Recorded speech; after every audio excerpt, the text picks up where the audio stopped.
Well, Razorback fans, we know it's officially game day eve. Arkansas needing this win against Auburn in a big way. So what happens if Arkansas beats Auburn? Let's talk about it on today's Locked On Razorbacks podcast.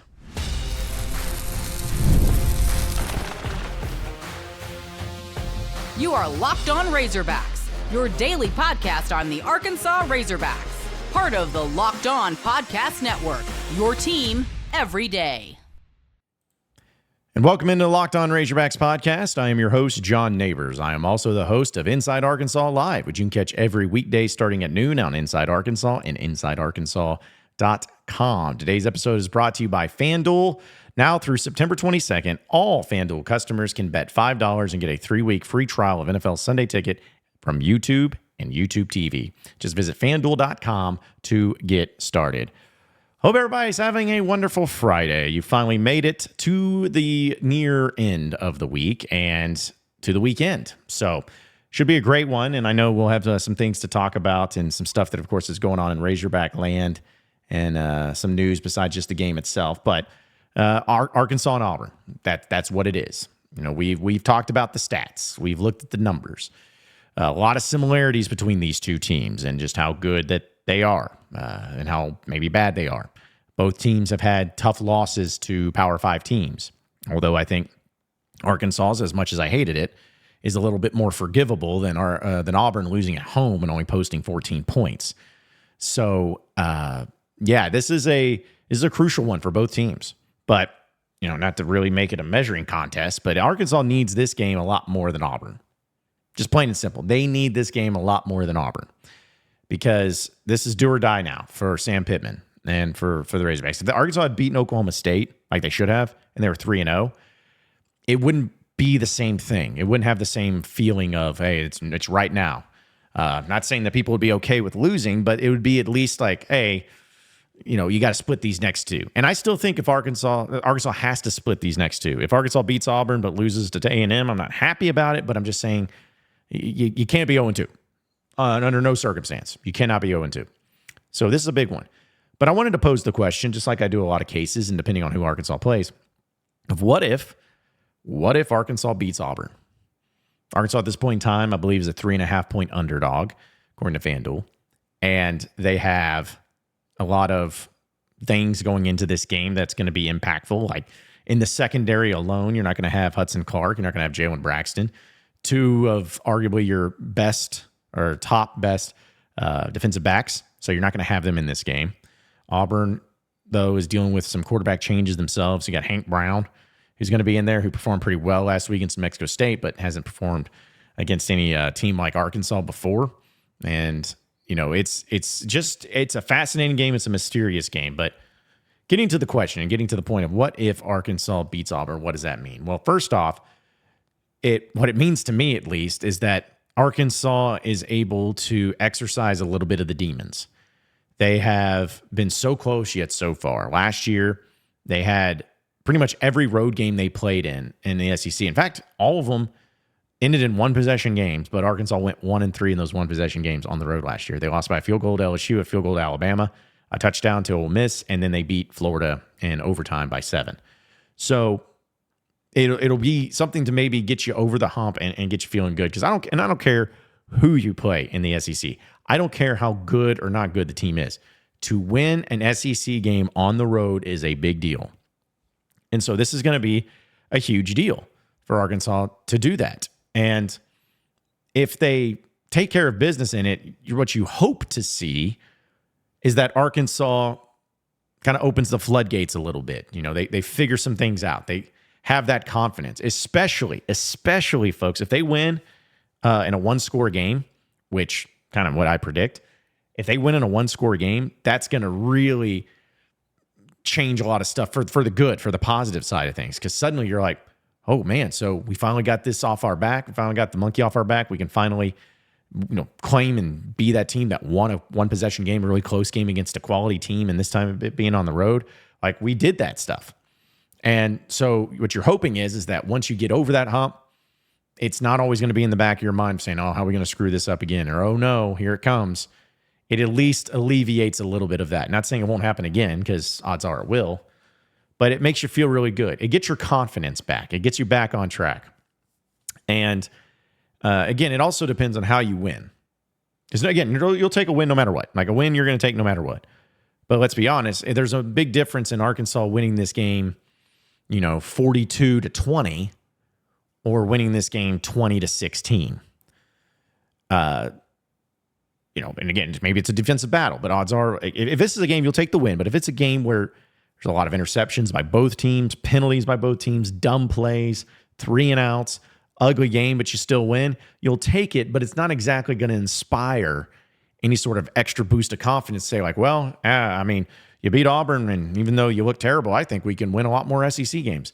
It's not going to inspire that. But if you go in and you play a clean, great game from beginning to end, I know that's asking a lot. But if you go in there and you play that suddenly inspires the hope to where, will you win every SEC game on your schedule? No. But that A&M game looks a lot easier or a lot more winnable.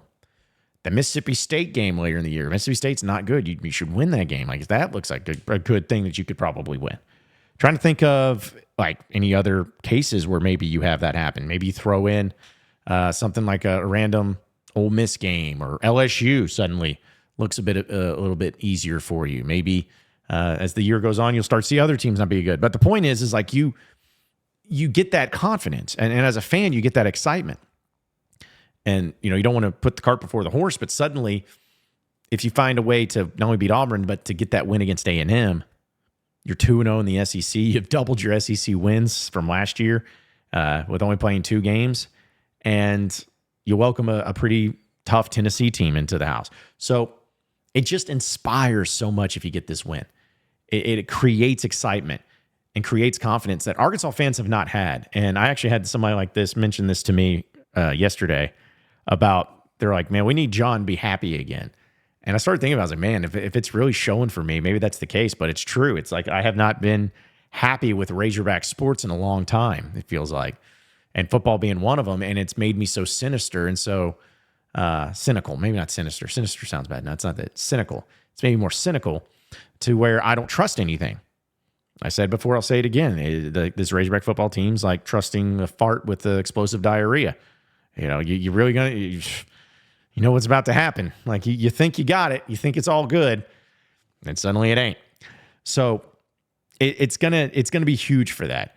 I also believe though that if you win this game, it gets the team, most importantly, gets the team to really start believing in themselves, but also maybe the national landscape, or at least people outside the state of Arkansas, looking at Arkansas being like, okay, well, this may not be an easy win. Because I'll be honest, if you look at every team that Arkansas has on their SEC schedule, we all do it. We all go through the preseason and be like, all right, well, this is a win, this is a loss, whatever. Well, I guarantee you every single team in the SEC preseason, all 8 teams that Arkansas played, when they came to that Arkansas game, they circled it as a win. Every single one of them.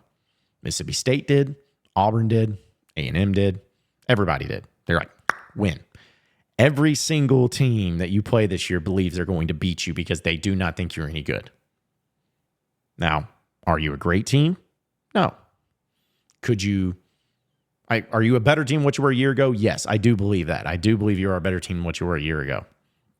But will you be able to suddenly get people looking at you be like, okay, this is a team that's going to be a problem, especially if Arkansas has a great offensive performance like they have been, just putting up stupid numbers. So it's going to be like, oh man, like we're going to have to play our best defensive game against Arkansas because that could be problematic. So it just changes a lot. And honestly, this is what I really think about it in this way before we move on. You, the Razorback fans, you need this more than anybody. You need this win. Like, yeah, I would love to have the win. I know the team would love to have the win. I know Sam Pittman would love to have the win. I know Bobby Petrino. Everybody would love to have the win. But you deserve a win. You deserve to feel good for a change. Because you haven't in a long time.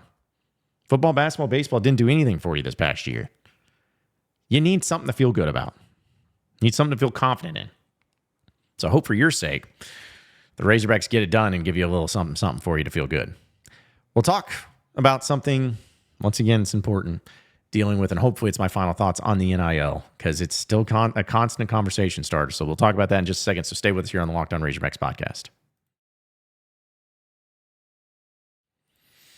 All right, Razorback fans, passion, drive, and patience. That's the formula for winning championships, and it's also what keeps your ride or die alive. eBay Motors has everything you need to maintain your vehicle and level it up to peak performance. Superchargers, roof racks, exhaust kits, LED headlights, and so much more. Whether you're into speed, power, or style, eBay Motors has you covered. With over 122 million parts for your number one ride or die, you'll always find exactly what you're looking for. And with eBay Guaranteed Fit, your part is guaranteed to fit your ride every time or your money back. Because with eBay Motors, you're burning rubber, not cash.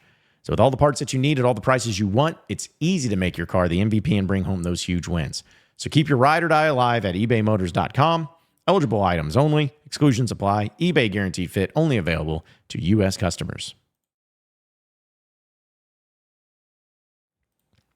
All right, so moving on into the next segment of the Locked On Razorbacks podcast. So a few of you have probably listened to my podcast the other day about the NIL and how it's pretty crazy right now. And there's been a topic here in Arkansas just dealing with the comments made by Hunter Yurachek at the Little Rock Touchdown Club and kind of the follow-ups to that and everything to go along with it. And I'll tell you this, like, it's a very delicate thing. It's a very confusing but tough thing because there's so many angles to it. I think that there's not a perfect way of viewing it.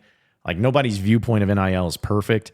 Nobody's approach to NIL is perfect. It's ever evolving. They're always trying to figure things out. Everybody is. Like, that's just the way it is. Everyone's trying to figure it out. However, I've been really disappointed with some of the reactions and some of the things that have been brought up when it came to this particular case dealing with the Razorbacks.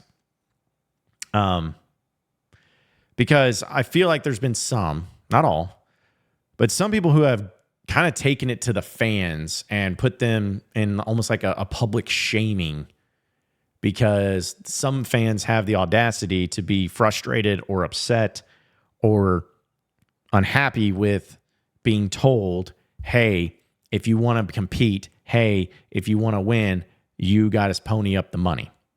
Now, I'm going to make this clear. I said this on Twitter and I'm going to say it again here.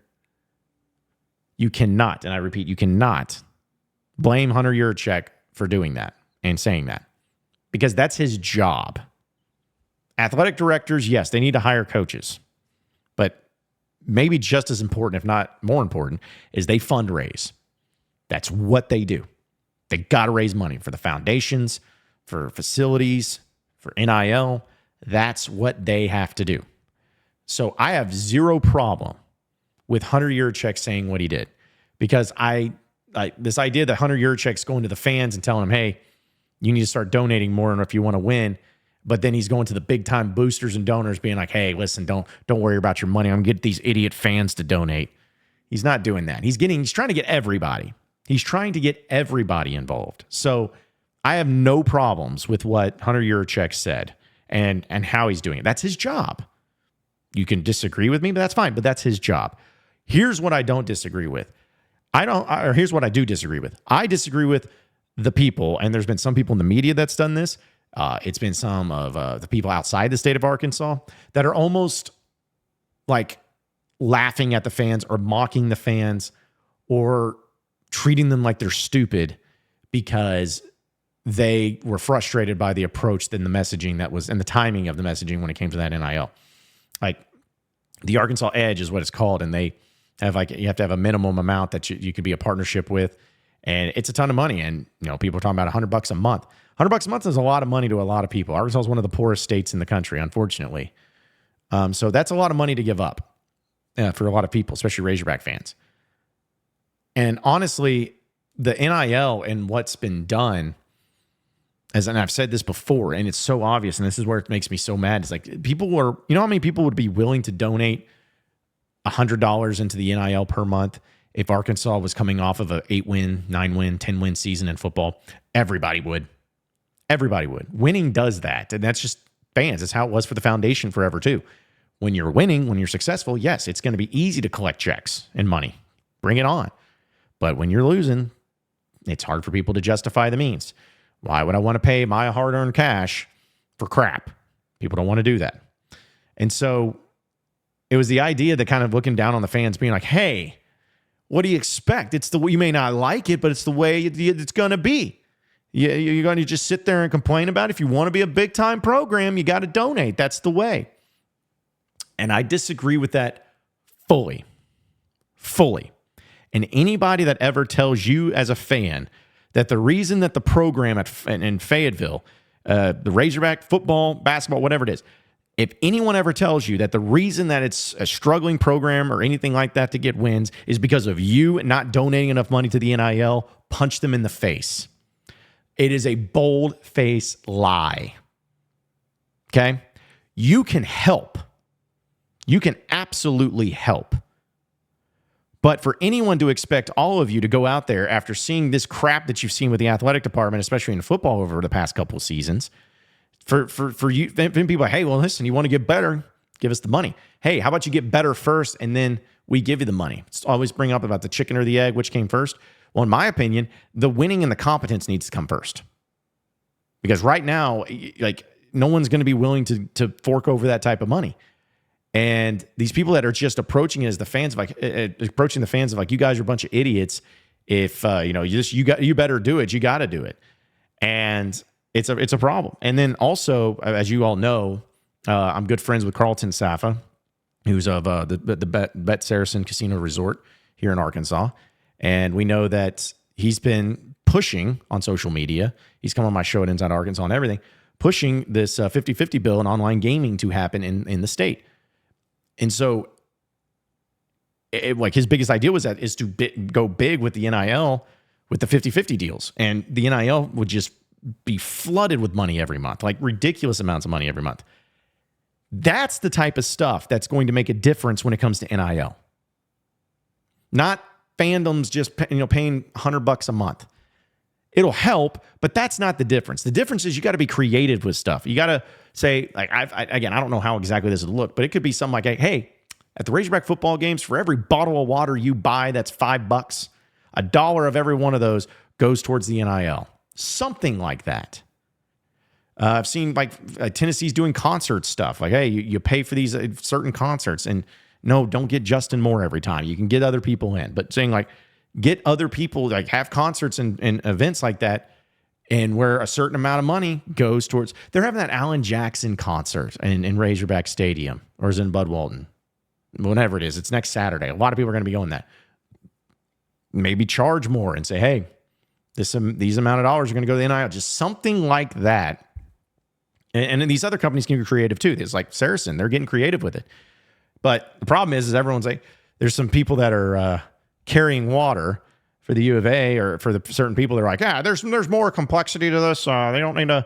There's more to the stuff to the online gaming stuff. No, there's not. Just make it legal, because guess what? If you're able to have sports betting in Arkansas, you should be able to have online gaming. What's the big deal? Just do it. Because the longer you can't have it both ways. You can't say, hey, you the fans, you better bring your A game. You start paying some money, and then when there's something that's actually going on that will help tremendously with the NIL, you're sitting back, well, there's a lot of moving parts to this. And no, shut up. That's not how that's going to work. So I'm really frustrated by all of this, because it's not doing nothing but making it so much more difficult on Arkansas to be able to stay in the game in NIL. The NIL is fine. I've said it's fine. It's good. It's great in the other sports. Football, it's struggling because everybody else is spending a ton of money. It's just the facts. Arkansas has not had success on the field. It's just the facts.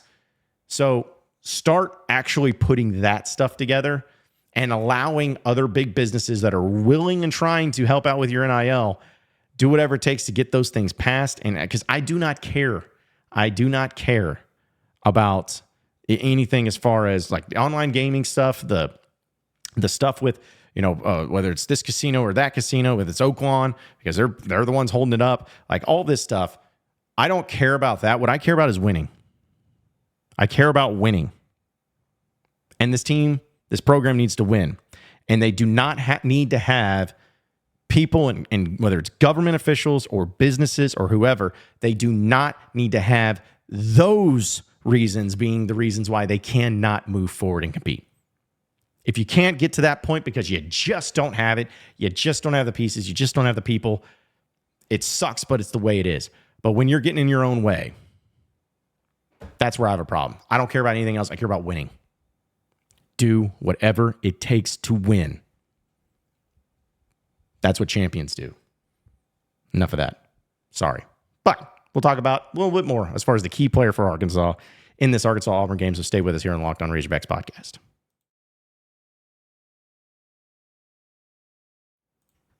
All right, folks, you've heard us talk a lot about FanDuel, America's #1 sports book. Well, we have a little something different for you because right now, September 22nd, all FanDuel customers can bet $5 and get a 3-week free trial of NFL Sunday Ticket on YouTube and on YouTube TV. Then, with a YouTube TV base plan, you'll be able to watch every regular season game every Sunday afternoon, out-of-market games especially. All you need is a Google account and a current form of payment, and you can cancel at any time. Just visit FanDuel.com to download America's #1 sportsbook. It's FanDuel.com. All right, so final segment here on the Locked On Razorbacks podcast. Again, I'll give my final predictions here for Arkansas and Auburn and also talk about the key players because I think the key player deal is an ever-evolving thing and depends on the team that you're going to be going up against. And Auburn and Arkansas, since they share so many similarities as far as the type of team they are, both teams can pass pretty well. Both teams' offenses are pretty solid. The rushing attack's pretty good.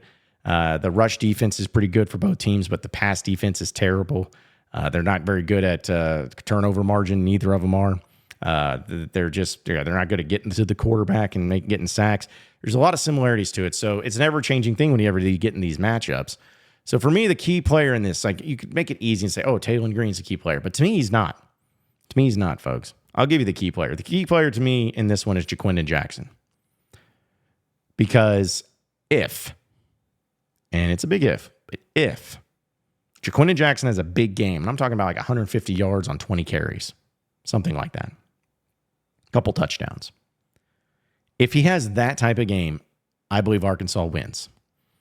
Now, it's not as simple as just, because of him, but the impact that it would have.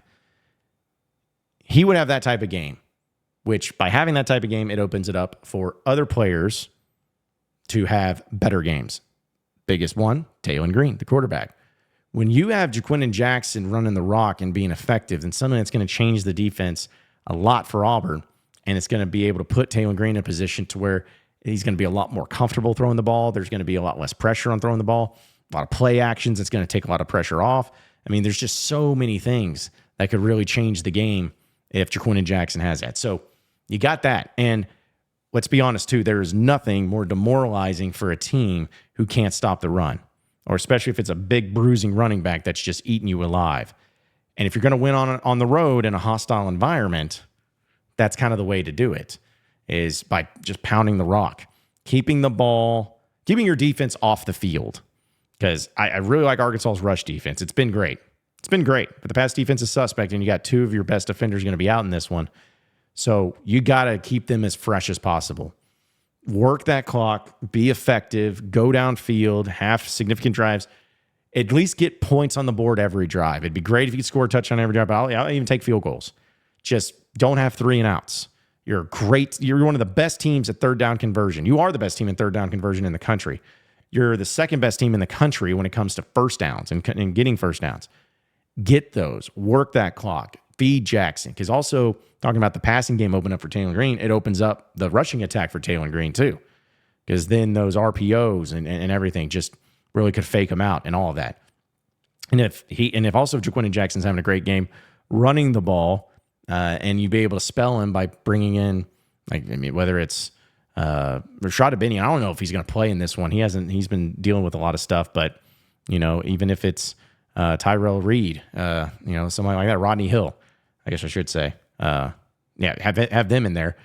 You can help out the running attack and give him a breather and all of that. So it's not simple, but he's the guy. He's the guy you have to look at is Jaquindon Jackson.